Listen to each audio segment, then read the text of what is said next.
নমস্কাৰ দোস্ত, স্বাগতম জনাইছো আমাৰ চেনেল cyberhubpointলে। আপোনালোকে জানে যে আমি সদায় আপোনালোকলৈ নতুন নতুন আপডেট লৈ আহি থাকো। সো আজিৰ আপডেটত আমি আপোনালোকৰ বাবে লৈ আহিছো IBPS মানে ইনষ্টিটিউট অফ বেংকিং পাৰ্চনেল সিলেকশ্যনৰ পৰা ওলোৱা শেহতীয়া আপডেট। আজিৰ এই ভিডিঅ'টোত আছে সেই সকলোবোৰ উচ্চাকাংক্ষী কেণ্ডিডেটৰ বাবে কিছুমান ৰোমাঞ্চকৰ খবৰ, যিসকলে নিজৰ কেৰিয়াৰ বেংকিং সেক্টৰত গঢ়িব বিচাৰে। IBPSৰ পৰা নিযুক্তিৰ কথা ঘোষণা কৰিছে আৰু এইটো আপোনাৰ বাবে সোণালী সুযোগ হ'ব পাৰে। আজিৰ ভিডিঅ'ত আমি IBPSৰ পৰা ওলোৱা নিযুক্তিৰ বিষয়ে আপুনি জানিবলগীয়া সকলো কথা আলোচনা কৰিম।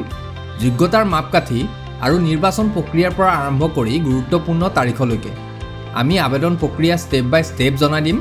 গতিকে আপুনি যদি এই ৰিক্ৰুটমেণ্টৰ বাবে এপ্লাই কৰিম ভাবিছে তেন্তে ভিডিঅ'টো শেষলৈ চাব। আজিৰ এই যাত্ৰাত নামিবলৈ আপোনাৰ প্ৰয়োজনীয় সকলো সবিশেষ আমাৰ এই ভিডিঅ'টোত উপলব্ধ আছে।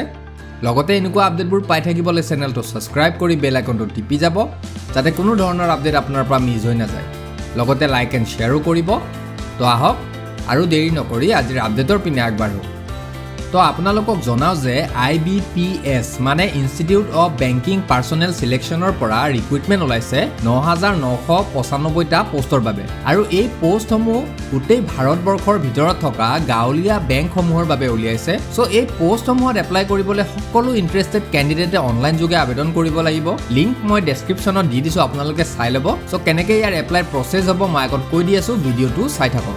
এতিয়া আগবাঢ়িছোঁ এই ৰিক্ৰুটমেণ্টৰ অভাৰভিউৰ পিনে। সো ইয়াত টোটেল পোষ্ট আছে ৯,৯৯৫টা, কিন্তু এই গোটেই পোষ্টসমূহ ভাগ কৰা আছে বেলেগ বেলেগ ডেজিগনেশ্যন অনুসৰি। মই কৈ দি আছোঁ, ইয়াত অফিচ এছিষ্টেণ্ট মাল্টিপাৰ্পছৰ বাবে পোষ্ট আছে ৫,৫৮৫টা। তাৰপিছত অফিচাৰ স্কেল 1 এছিষ্টেণ্ট মেনেজাৰৰ বাবে পোষ্ট আছে ৩,৪৯৯টা। তাৰপিছত অফিচাৰ স্কেল 2 মেনেজাৰ পোষ্টৰ বাবে পোষ্ট আছে ৪৯৬টা। তাৰপিছত অফিচাৰ স্কেল 2 IT ডিপাৰ্টমেণ্টৰ বাবে পোষ্ট আছে ৯৪টা। অফিচাৰ স্কেল 2C এৰ বাবে পোষ্ট আছে ৬০টা। অফিচাৰ স্কেল 2 ল'ৰ বাবে পোষ্ট আছে ৩০টা। অফিচাৰ স্কেল 2 ট্ৰেজাৰী মেনেজাৰৰ বাবে পোষ্ট আছে ২১টা। অফিচাৰ স্কেল 2 মাৰ্কেটিঙৰ বাবে পোষ্ট আছে 11টা। অফিচাৰ স্কেল 2 এগ্ৰিকালচাৰৰ বাবে পোষ্ট আছে ৭০টা। আৰু অফিচাৰ স্কেল 3ৰ বাবে পোষ্ট আছে ১২৯টা। লগতে এই পোষ্টসমূহৰ বাবে নিযুক্তি প্ৰক্ৰিয়াৰ পৰীক্ষাসমূহ আমাৰ অসমতে হ'ব আৰু ইয়াৰ বাবে চেণ্টাৰসমূহ থাকিব ডিব্ৰুগড়, গুৱাহাটী, যোৰহাট, শিলচৰ আৰু তেজপুৰ। এতিয়া আহিছোঁ এই গোটেই পোষ্টসমূহৰ ভিতৰত আমাৰ অসমত কিমান পোষ্ট আছে।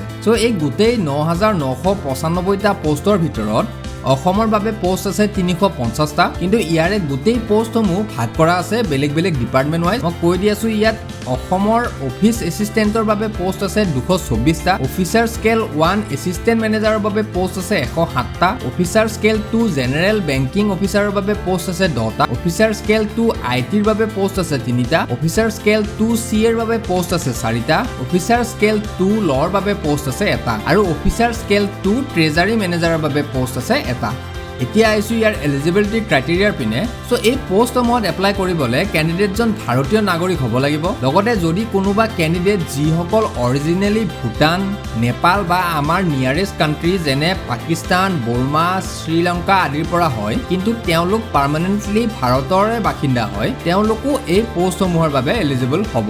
লগতে এই গোটেই পোষ্টসমূহৰ বাবে লোকেল লেংগুৱেজৰ নলেজ থকাটো বাধ্যতামূলক। আৰু বিশেষকৈ যিসকলে অফিচাৰ এছিষ্টেণ্ট পোষ্টৰ বাবে এপ্লাই কৰিব তেওঁলোকৰ লোকেল লেংগুৱেজৰ নলেজ থকাটো অতিকে আৱশ্যক। লগতে এই পোষ্টসমূহত এপ্লাই কৰিবলৈ পোষ্ট ৱাইজ বেলেগ বেলেগ এজ লিমিট আছে। মই কৈ দি আছোঁ, ইয়াত অফিচ এছিষ্টেণ্টত এপ্লাই কৰিবলৈ কেণ্ডিডেটজন 18ৰ পৰা 28 বছৰৰ ভিতৰত হ'ব লাগিব। অফিচাৰ স্কেল 1 এছিষ্টেণ্ট মেনেজাৰত এপ্লাই কৰিবলৈ কেণ্ডিডেটজন 18ৰ পৰা 30 বছৰৰ ভিতৰত হ'ব লাগিব। অফিচাৰ স্কেল 2 মেনেজাৰত এপ্লাই কৰিবলৈ কেণ্ডিডেটজন 21ৰ পৰা 32 বছৰৰ ভিতৰত হ'ব লাগিব। অফিচাৰ স্কেল 3 ছিনিয়ৰ মেনেজাৰত এপ্লাই কৰিবলৈ কেণ্ডিডেটজন 21ৰ পৰা 40 বছৰৰ ভিতৰত হ'ব লাগিব।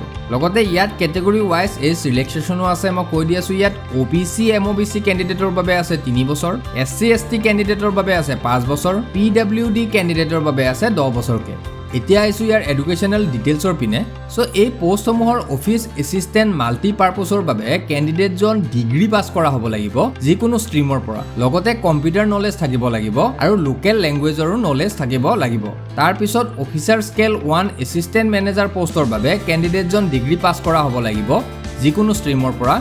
লগতে কম্পিউটাৰ নলেজ থাকিব লাগিব আৰু লোকেল লেংগুৱেজৰো নলেজ থাকিব লাগিব তাৰ পিছত officer scale 2 general banking officer manager পোষ্টৰ বাবে ক্যান্ডিডেটজন ডিগ্ৰী পাছ কৰা হ'ব লাগিব উইথ 50% মাৰ্কস সহ যিকোনো ষ্ট্ৰীমৰ পৰা লগতে যদি আপুনি কমাৰ্চৰ ষ্টুডেন্ট হয় তেন্তে এই পোষ্টৰ বাবে প্ৰিফাৰেন্সও আছে তাৰ পিছত অফিচাৰ স্কেল 2 ইনফৰমেশন টেকনলজি পোষ্টৰ বাবে ক্যান্ডিডেটজন ডিগ্ৰী পাছ কৰা হ'ব লাগিব ইলেক্ট্ৰনিক্স কমিউনিকেশ্যন কম্পিউটাৰ সায়েন্স বা ইনফৰমেশন টেকনলজি উইথ 50% মাৰ্কস সহ তাৰ পিছত অফিচাৰ স্কেল 2 CA পোষ্টৰ বাবে ক্যান্ডিডেটজন চাৰ্টাৰ্ড একাউন্টেন্ট কোৰ্স কৰা হ'ব লাগিব লগতে 1 বছৰৰ ওয়াৰ্ক এক্সপেৰিয়েন্সও থাকিব লাগিব তাৰ পিছত অফিচাৰ স্কেল 2 ল পোষ্টৰ বাবে ক্যান্ডিডেটজন ল ডিগ্ৰী কৰা হ'ব লাগিব উইথ 50% মাৰ্কস লগতে 2 বছৰৰ ওয়াৰ্ক এক্সপেৰিয়েন্সও থাকিব লাগিব এজ এ এডভোকেট তাৰ পিছত অফিচাৰ স্কেল 2 মাৰ্কেটিং পোষ্টৰ বাবে ক্যান্ডিডেটজন MBA পাছ কৰা হ'ব লাগিব যিকোনো ৰিকগনাইজ ইনষ্টিটিউচনৰ পৰা লগতে 1 বছৰৰ ওয়াৰ্ক এক্সপেৰিয়েন্সও থাকিব লাগিব